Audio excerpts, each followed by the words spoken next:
So like, I think that's part of the issues that men have is like, I want to be attractive and I want people attracted to me. And then, we make the world go round, right? But in terms of like society changing their ideas about that, it really hasn't changed because, at least from my perspective, men were they kind of have the world on a string, right? I'd like to look a certain way. The world completely changed in a different way. And people are just like, you know what? I'm just going to live life the way I want to live. And if that means that I have to admit to one or two things, I am going to seek help for hair loss or I'm not. It's one or the other. I got to be me.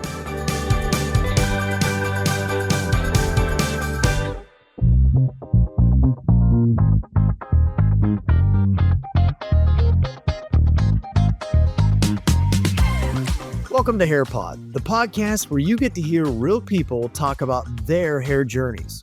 I'm your host, Kevin Rolston, and each week I get to interview people from different walks of life whose lives have been touched by hair loss in some form or fashion. Many of our guests have experienced hair loss themselves and found a way to get their confidence and their hair back. This week, we are feeling the holiday spirit. For those of us in the United States, hopefully we are all taking the time to think about gratitude for the things in life that bring us joy. I'm very happy for my hair, my family, my kids, football, the things that really matter. And I'm thankful that I get to host the HairPod.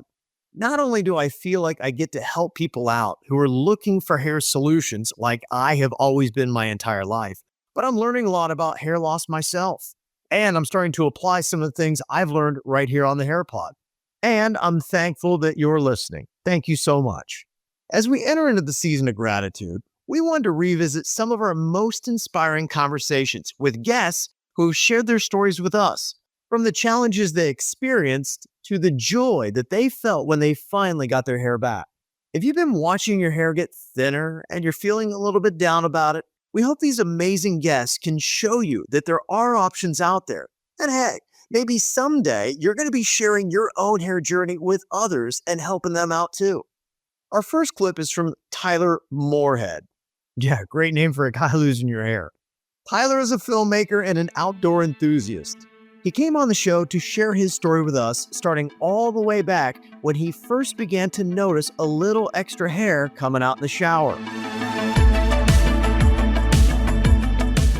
I think I kind of started noticing somewhere around, it was early 20s, say maybe somewhere around 23, 24. Okay. I was living in New York at the time, in New York City, and I just started noticing hair on the bottom of the shower when I got done, showering. And at first I didn't really think that much of it, but it seemed like it was just getting more and more. So it took a little while for me to physically notice that was happening, but yeah, it just kind of crept in one night and that's what it was. What age were you when you finally tried to do something about it? What were the first steps you took? Let's see, what would I have been? About 30. I was in my mid-30s at that point. And, I lived and worked in LA. I was filmmaking was what I wanted to do. And so I'd go on these sets and I had hair and makeup artists that would always say, oh, you should try this stuff. And there's all kinds of little things you can put in your hair to make it look a little thicker. And I was doing them all, I was trying them all. But I think by the time I hit my mid-30s, I kind of started getting tired of doing that. And it just seemed to be getting a little bit harder and harder to do that too. And, I have to credit my mom on that one. One day she said, hey, why don't you check out, HairClub?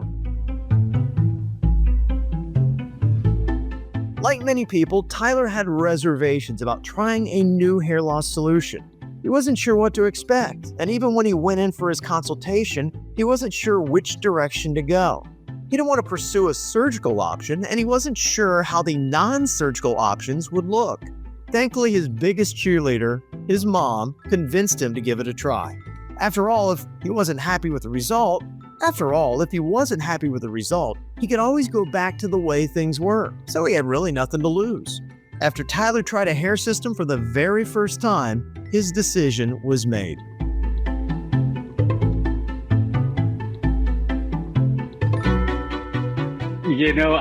It sounds so cliche, but I really remember that moment vividly, actually, because initially, I wasn't sure what to expect, but I saved the picture. They took a picture of me before and one right after. But I'll never forget, they didn't let me look in the mirror until it was done. They said, don't do it. Just let us do what we need to do. Yeah. You look at it when you're done, and if you want to keep it, you're good.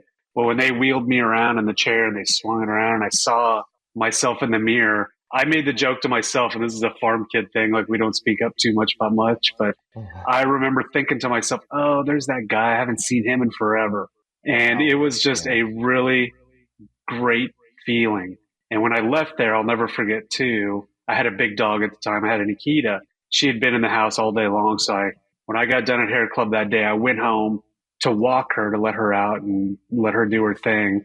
And I remember walking her, around the area where I lived, and it just felt great. I didn't have to wear a hat. I didn't have to worry about all the hair junk in my hair. I mean, it was just one of the most amazing things. To this day, I still remember how it feels. You used to do some modeling too, is that right? I did. That was back in my younger years when I still had my good looks. Or whatever looks I did have. So when you see yourself, you're in an industry where, everything is your image and your appearance. Did you feel a little bit of that same kind of confidence you used to have as the younger model Tyler? Honestly, I had it all. I mean, I had all that confidence back then. It was pretty wild, and at the same time, there was always a little bit of trepidation too, because I knew what I had done. And I always wondered how many other people knew. And, I think going back to what you said earlier, fewer people, I think, have recognized it or seen it or even asked me about it than I thought would.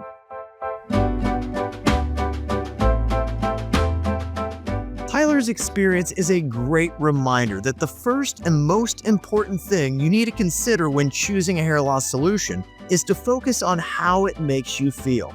Tyler felt his confidence come back, and he saw that guy in the mirror that he hadn't seen in a while.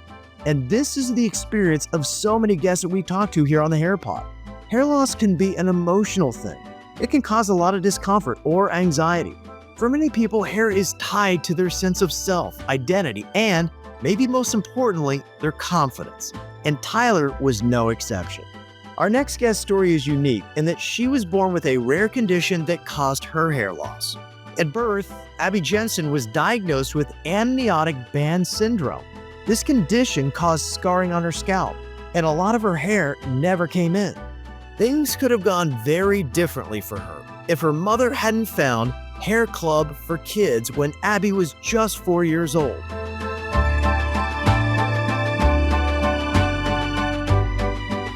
I was 4 years old when I started a HairClub, so my mom was very on the ball of I don't want her to go to school without hair.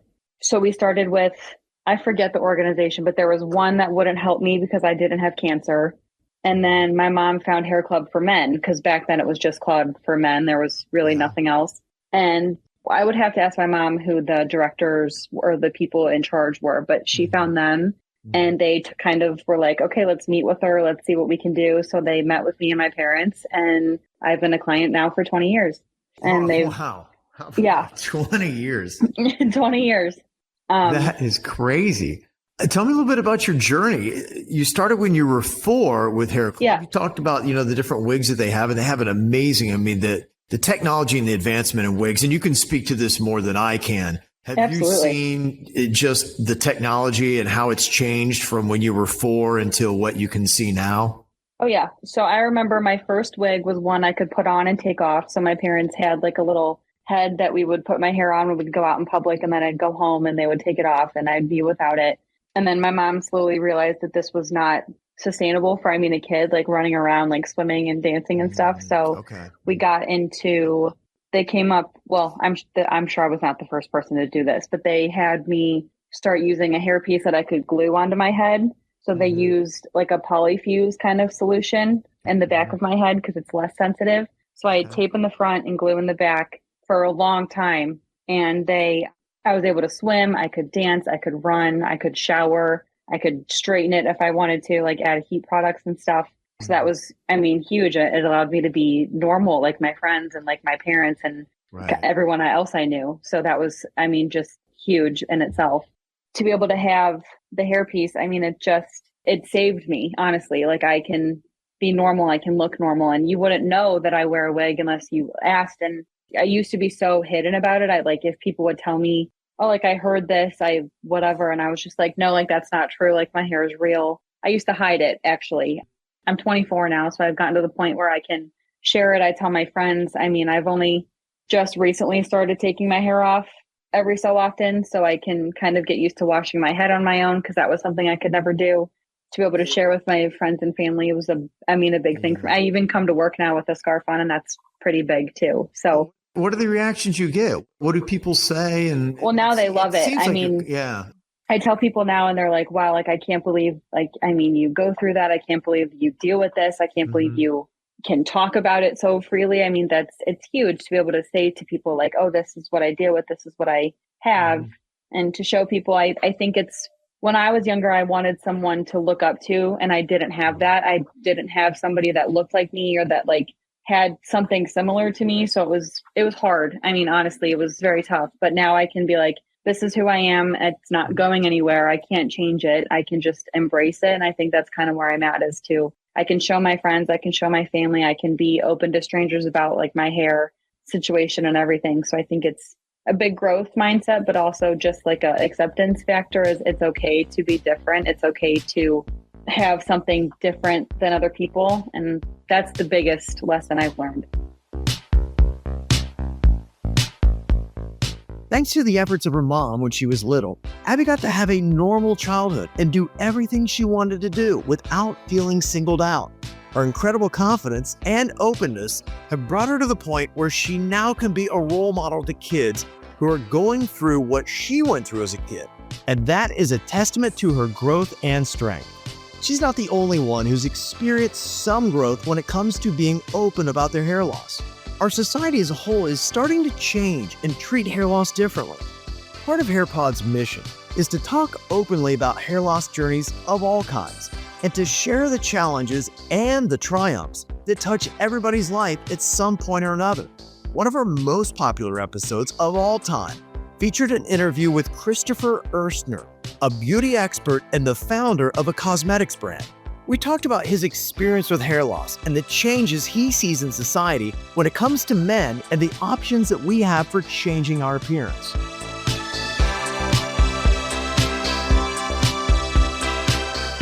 I think the first thing I did was like, I didn't want to be that guy that was like bozo, honestly, where it was just like hair. And then, so I just shaved it off, and then I got really comfortable with wearing hats. Yeah. Okay. So you went with no hair at all then. You decided to take the whole thing off. Yeah, absolutely. I figured that if I wasn't going to be able to do it right or look right, I was just going to get rid of it. And so I own probably every single Coach hat that they've ever made. And I just kind of went along with that. Yeah. How do you think that made you feel? Because I was almost there. That was the last step before I walked into HairClub and got my system. Was I thought I was just going to shave the whole thing. But then I started to realize, to me, I look 15 to 20 years older when I don't have hair. How do you feel like you looked without hair? Same. I mean, of course, you keep it together with the hat, right? So you want to try to, keep it cool and fun with the hat. But there's only so much like you could do, like, like my sister's wedding. Like, I'm not going to wear a hat, walking her down the aisle. But like, I'm not going to lie, I would have totally done so if she would have let me. I sincerely would have done it. Absolutely. She wasn't for that, huh? No, she wasn't about that life. But, you do what you got to do, and enough about. Men do not have that space in the beauty world to have the ability to say, I don't like this and I'd like to change it without having some type of like Joan Rivers complex, like, with like the plastic surgery. Well, maybe she went a little too far, but that's what she did for herself. We should let people alone. Men are just, and even she gets let off the hook and you got Kenny Rogers situation where it's like, oh my God, it's a little too much. And then you get talked about forever and your legacy is, to be damned. You know what I mean? So you kind of have to be cognizant of that. But I think that it's getting better. Obviously, social media, and there's so many forms of social media now that you really can't get away from the algorithm. And so at some point, you're going to come across it if it's something that you're looking for, I think. Yeah, tell me a little bit about, because, I think that is a big hang up for a lot of guys. It seems like in our society, it's much more acceptable, or at least it was, that women would go out and seek beauty type treatments. But men, we take whatever life gives us, and we don't really do that kind of stuff. And you talk about your own struggles with that, because I think it is. You have to come to a place where you get comfortable And now I have no problem talking about anything that I've done with HairClub, very open about it. But it probably was something that either happened in society or my age. What do you think it was for you? Is it something that you get more comfortable with as you get older? Or do you think that societal perceptions about men and hair loss and the treatments that they have are different? I don't think that the society has changed on hair loss in regards to like the sexual capability or compatibility really of what men are to women, right? So like, I think that's part of the issues that men have is like, I want to be, attractive and I want people attracted to me. And then, we make the world go round, right? But in terms of like society changing their ideas about that, it really hasn't changed because at least from my perspective, you have, our parents and then their parents. Men were they kind of have the world on a string, right? And women were supposed to be like very well kept and you got to wait for your husband to come home. So you have that very chauvinistic kind of attitude that they don't realize was chauvinistic until years later. Those things have changed since, the women's movement in the 70s. And then the 80s were just like, one big party. And then, the 90s is, I think, what people started understanding, like, I'd like to look a certain way. And given the room to do so, and then you got to 2000s where things are just not the same anymore. And then pre-COVID or post-COVID now, I think that the world completely changed in a different way. And people are just like, you know what, I'm just going to live life the way I want to live. And if that means that I have to admit to one or two things, I am going to seek help for hair loss or I'm not. It's one or the other. I got to be me. And I think that more younger men are certainly happier with the options than I think that we were when we were kids, for sure. It's amazing how, as our society changes and technology improves, there are happy endings in sight for more and more people who are looking to get their hair back. Nowadays, no matter why you lost your hair, there's an option out there that will work for you and give you the results that you want. The hard part could be finding the perfect match for you. Our next guest, Carol, found her perfect match after her cancer diagnosis and intense rounds of chemotherapy that took her hair from her. Thankfully, her cancer went into remission, and she was able to return to her life and career with a clean bill of health. But she still had to deal with the fact that her hair didn't come back in, and she didn't feel like herself without it. She lost her extroverted personality, and she began turning down opportunities at work. That was before a woman at a survivor support group told her about HairClub. I'll never forget the day. It was May 25th, 1995, and I had a big retirement party that I had put on for somebody who had worked for the company for 40 years, and there were going to be over 300 people there. So, and I went with my new hair, and I was like my old self. I mean, nobody looked at me differently. People were like, "Oh, did you get a perm? Your hair looks so great." And I mean, in that moment, I just was so much joy. I mean, I thought, wow, look what HairClub has done for me. Seriously. It's life-changing. That's amazing to feel like that, to feel like yourself again. Did you feel like this was kind of the moment where you felt the victory over cancer, you felt like the old Carol was back, and that you had nothing but life to live? Absolutely. I mean, I was done with treatments at that point and wasn't real sure, how was I going to navigate back into my social life and all that. And meeting that girl and going to HairClub and seeing that it's all now possible. That was huge. Journeys like Carol's show the incredible power of investing in yourself and doing whatever it takes to get your life back. And I think the beautiful thing about these stories, as diverse as they all come down to that. It's about listening to yourself and looking for the solution that is right for you.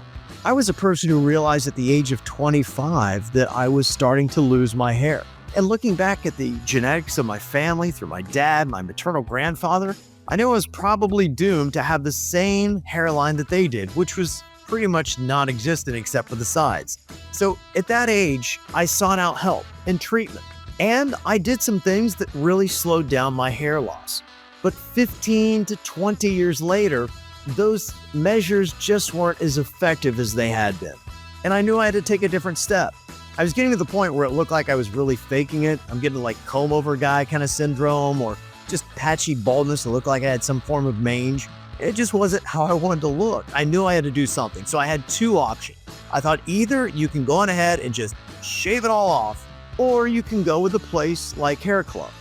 But like a lot of people that had seen the TV commercials, I was skeptical. Plus for me, there was a stigma that I just kind of grew up with as a child in the 80s. We're getting a different kind of hair, a toupee, whatever you want to call it, just really wasn't trendy, and it's not where I wanted to go. But a problem for me, unlike a lot of guys, I do not look good without hair. So I set up an appointment to go to the HairClub. And you know what? I didn't go. I thought, no, this is not for me. Then I took another look in the mirror. I got out the clippers and I got close. But I said, you know what? Just go sit down with HairClub and see what they have to say. What they told me about a hair system blew my mind. I was going to have real human hair on my head. It was going to look natural. Strangers could run their hair through it and they wouldn't know that I had anything but my own natural hair. I could be active in it. I could go swimming, bungee jumping, canoeing, whatever, and I was going to be okay. So I took the leap and the results were absolutely amazing. And now for over 7 years now, I have been a member of the HairClub. And let me tell you, it has changed my life dramatically. I look 15 years younger. I look a lot more attractive than I would without hair. I know. And my wife loves it. And that's really what matters. Plus, being in the public eye like I am, I was able to maintain my confidence. And for anybody, even if you're not in the media, it's a pretty big deal. That's why I want people to know about HairClub, because I want you to have the same kind of great feelings that I do. Okay, we got one last clip for you today, and it comes from Jeff Elzeni. He's been working for HairClub for many years now, and he truly believes in the product, not just because he knows it can make a difference, but because he uses it himself. Jeff's story, like the others that you've heard today, is one of triumph, finding your confidence and living the life that you really want to live. So I started losing my hair when I was a junior in high school. And, the problem with that was I looked so much older than I was. I was 17 years old. Looked like I was going on 30 at that point. It was crazy. Wow. By the time I graduated high school, I looked like I was in my late 30s, almost 40, so it was a major hit to the ego. You know me as this outgoing guy, and, I'm always out and talkative and, really just kind of living my best life, right? When I went through that, I became a recluse.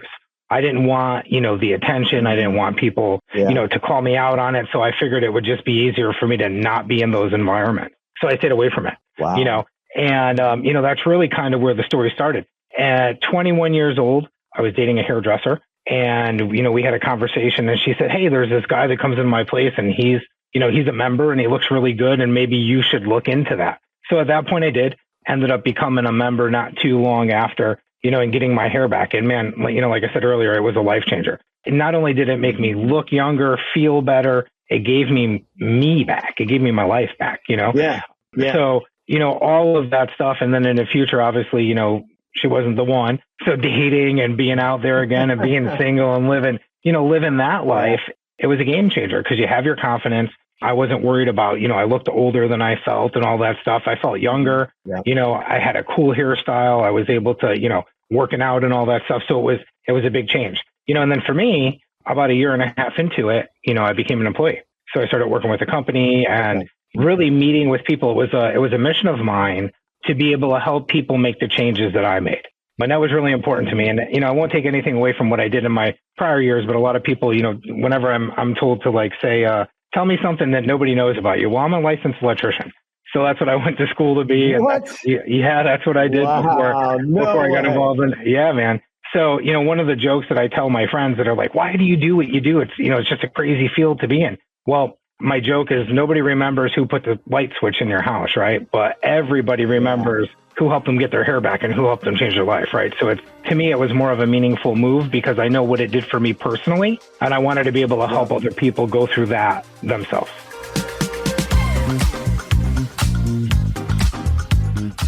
We want to thank all of our incredible guests for coming on the show and opening up about their hair loss. If you're going through hair loss right now, you might know how hard it is to do.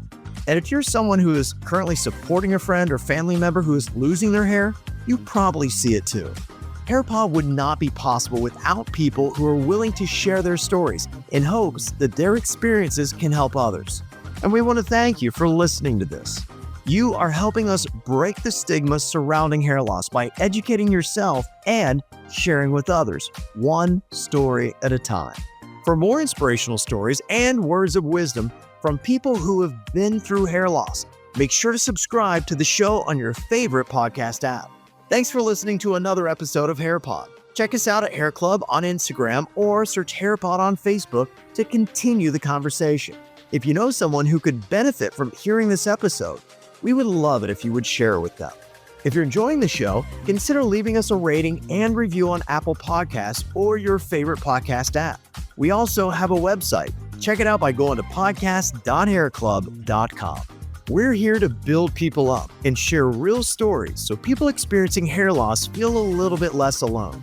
And when you share, review, and subscribe, it helps us do just that. So thank you. Until next time.